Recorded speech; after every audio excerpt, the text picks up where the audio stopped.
Thailand. Jadi tanggal 3 bulan 5 ini bulan 6 katanya suruh keluar dari rumah gitu. Tapi nanti dikasih surat gitu katanya. Oh, relokasi. Majikan pindah. Iya, kalau cari majikan masih bisa nggak, Mas? Bisa? Umurnya 53. Wah, di situ persoalannya. Ada majikan yang mau apa enggak gitu aja. Oh, gitu ya. Ya nggak apa-apa ya, cari-cari terus aja, cari-cari di agent, di kiri, kanan, atas, bawah. Di agent saya juga boleh. Oh, agennya Mas Sandra KCP mana ya, Mas? Sungwan. Sungwan. Agent apa, Mas? Sungwan. Sungwan. Ya. Ya, agent tapi apa, Mas, namanya, Mas? ya nanti kalau hari biasa bisa keluar ya tak anterin ke sana. Oh gitu. Kalau hari biasa bisa keluar bisa anterin. Oh ya, tak tanya teman saya ya, Mas. Iya, soalnya kalau minggu rawa repot mules aku. Iya. Tadi ini kan ya kemarin tuh ada teman diwawancarai terus ngasih nomor agent gitu. Kan dia ya takut antisipasi, Mas, takutnya ada sesuatu gitu. Ternyata ya majikannya minta tanggal 3 keluar dari rumah. Terus ini tadi telepon tapi di typo, dia kejauhan, dia minta cari yang daerah KosWB sini gitu loh, Mas. Enggak masalah. Ya, tak kasih nomornya Mas ya, Mas. Okay. Tak suruh telepon. Oke. Terima kasih ya, Mas. Siap. Maaf ya, Mas, mengganggu. Oke. Bye-bye. Bye, Assalamualaikum. Oke, teman-teman.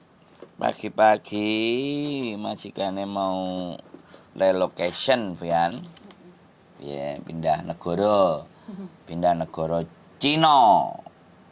Seperti apa dan bagaimana. Jadi 3 hal ya, sekali lagi saya ulang berkali-kali lipat sampai pegel pokoknya sing ngrungokno.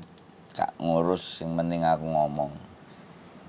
Jadi karena yang nonton hari ini belum tentu nonton besok dan nonton lusa, tapi ada yang tiap hari nonton. Terima kasih yang tiap hari nonton ya, kalian istimewa.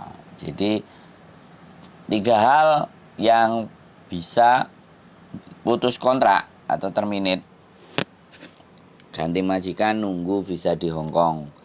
Yang pertama seperti mbaknya tadi, relocation. Majikannya pindah negara. Ini kan nanti jahatannya mau pindah ke Cina, ke Thailand. Jadi majikannya pindah. Relocation ya, pindah terserah aja kemana aja, pokoknya majikannya pindah, gak butuh CC lagi. Yang kedua adalah majikan meninggal, tewas, pass away. Apalagi majikan yang tanda tangan sendiri. Ya, kalau majikan yang tanda tangan sendiri terus meninggal, nah itu visanya langsung habis hari itu. Wah, ngeri ya. Langsung kadek 2 minggu ya. Langsung hari itu juga meninggal. Kalau yang tanda tangan? Yang tanda tangan meninggal. Jadi nggak ada panjang-panjang 2 minggu itu nggak ada. Ya hari itu pun visanya meninggal, langsung laporan ke imigrasi. Langsung cari majikan. Gitu ceritanya. Biasanya ada surat keterangan dari keluarganya. Minta di-extend ya. Untuk ngurusi si mbahnya biasanya ngewangi sampai beberapa bulan. Karena kalau sudah deket dengan mbahnya, biasanya gitu, biasanya sih. Enggak biasa ya gak normal. Terus mari relocation. Terus yang terakhir adalah ya financial problem. Jadi bangkrut, gak duwe duit. Jadi majikannya menuliskan gak duwe duit, kayak bayari sampean, gak kuat bayari. Itu sampean boleh ganti majikan, nunggu visa di Hong Kong. Tuh berarti teman-teman, sisanya dari itu semuanya nunggu visanya harus pulang, harus keluar ya. Kita nggak bilang pulang Indonesia, harus keluar. Keluar itu bisa ke Makau. Sekarang wis rame Makau ya. Wong break iki wis akeh nang Makau. Jadi buat teman-teman sekali lagi ya, 3 hal itu kalau kalian bisa ganti visa, nunggu visanya bisa di Hong Kong. Wis ngomong apa bojoku? Wis pokoknya Hmm? usaha cari duit.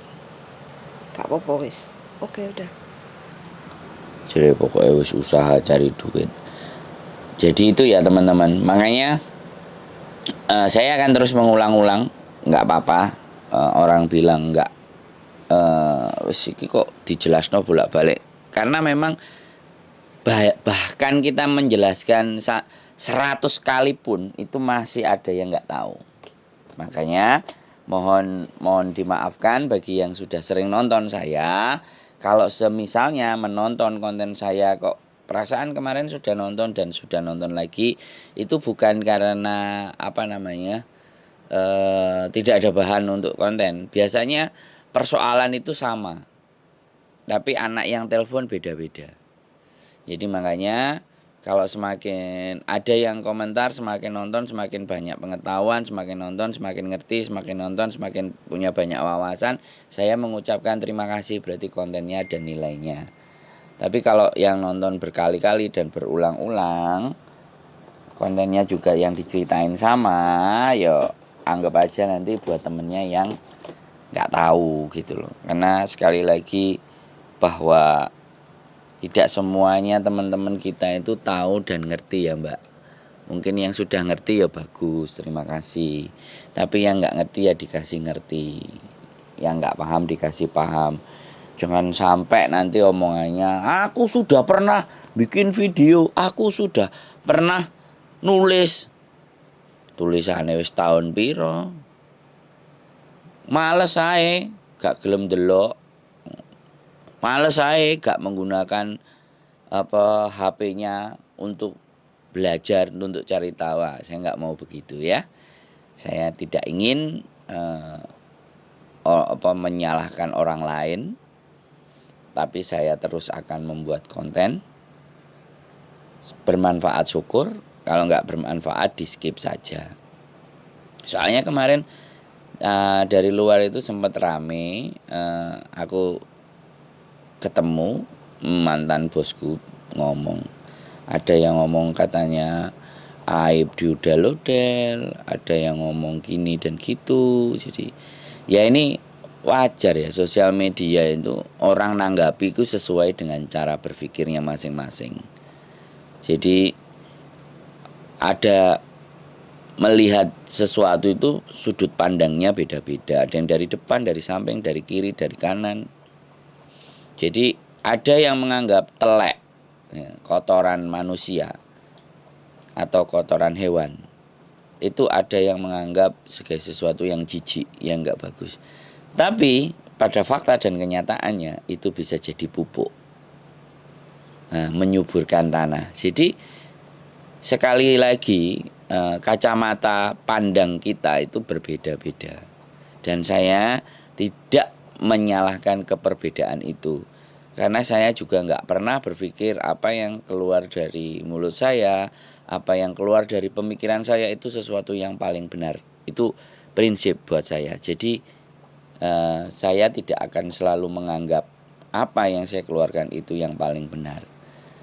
Tapi yang saya keluarkan itu ya berdasarkan pengalaman, silahkan di logika. Kalau masuk logika cara berpikir teman-teman ya syukur, alhamdulillah. Kalau enggak ya saya terus belajar terus dan bikin terus gitu loh. Itu kita bicara satu hal kotoran hewan, ya kan. Sebagian orang menganggap itu barang yang jijik, yang kotor, yang enggak bagus. Tapi kalau orang-orang petani, ya, kotoran itu pasti dikumpulin, disiram, dan nanti dibuat rabuk. Nah itu kan kacamatanya beda-beda. Itu satu hal gitu loh. Terus Ada yang di konten ini ada yang bercerita tentang sebuah kesedihan, bercerita tentang kendeleweran dirinya sendiri, bercerita tentang kebodohannya mereka. Tidak lain dan tidak bukan, mereka bercerita itu agar supaya orang-orang yang nonton kontennya itu tidak seperti mereka. Sebenarnya itu yang harus kita apresiasi. Bukan, bahkan ada pemikiran orang yang bilang ke saya bahwa kalau kalian cerita sama YouTuber itu kalian itu goblok pekok gitu. Kenapa kok diumbar-umbar ya?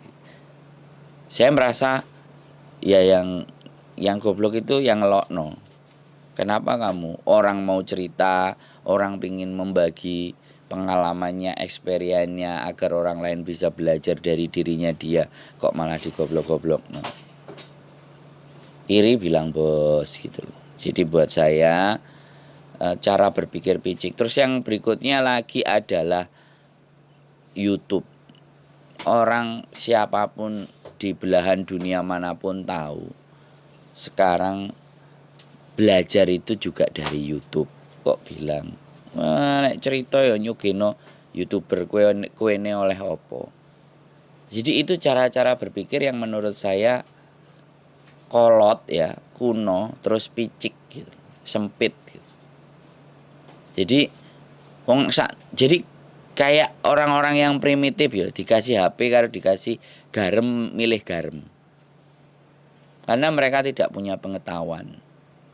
Sekali lagi, iya saya nggak marah, saya juga nggak ngomplain. Cuman saya hanya menyampaikan kepada teman-teman semuanya, zamannya sekarang sudah YouTube. YouTube sudah sangat familiar dimanapun, ya kan? Apalagi sekarang TikTok, lawang TikTok yang cuman kerjaan joget-joget aja loh. Sing seneng yo akeh, sing gak seneng yo akeh. Gampang. Kalau saya sih baru ada HP Indonesia, baru mau mulai TikTok yang delok, cek nyeting bolak-balik cek gak beres. Nanti lama-lama saya juga akan main ke TikTok karena sekarang algoritma di seluruh dunia itu ternyata TikTok dan Reel. Jadi video-video pendek yang disukai, yang video-video panjang itu ya tetap punya tempat sendiri. Ya contohnya gini aja lah. Makanan itu ada nasi goreng, ada lodeh, ada sayur asem. Nah, sosial media pun begitu. Informasi juga banyak. Tinggal teman-teman mau yang mana, yang gampang dicernanya, gampang dilogika, gampang dimengerti ya mudah. Tuh silahkan, semuanya punya kebebasan masing-masing. Yo salam aja yang buat di luar-luar sana yang gak suka sama YouTuber. Ya mohon dimaafkan ya. Kita YouTuber berjuang bikin konten. Kalian gak seneng, kalian gak suka, itu bebas dan hak kalian masing-masing. Yang jelas semakin kalian melarang, kontenku tambah tak akei. Saya tidak akan menggubris mereka-mereka yang gak suka dan yang gak seneng. Karena yang butuh informasi, yang selalu nonton konten saya jauh lebih banyak dibandingkan yang membenci. Itu saja. Oke, masih angop, masih setengah sadar. Keep stay tune my YouTube channel and see you next video. Bye bye.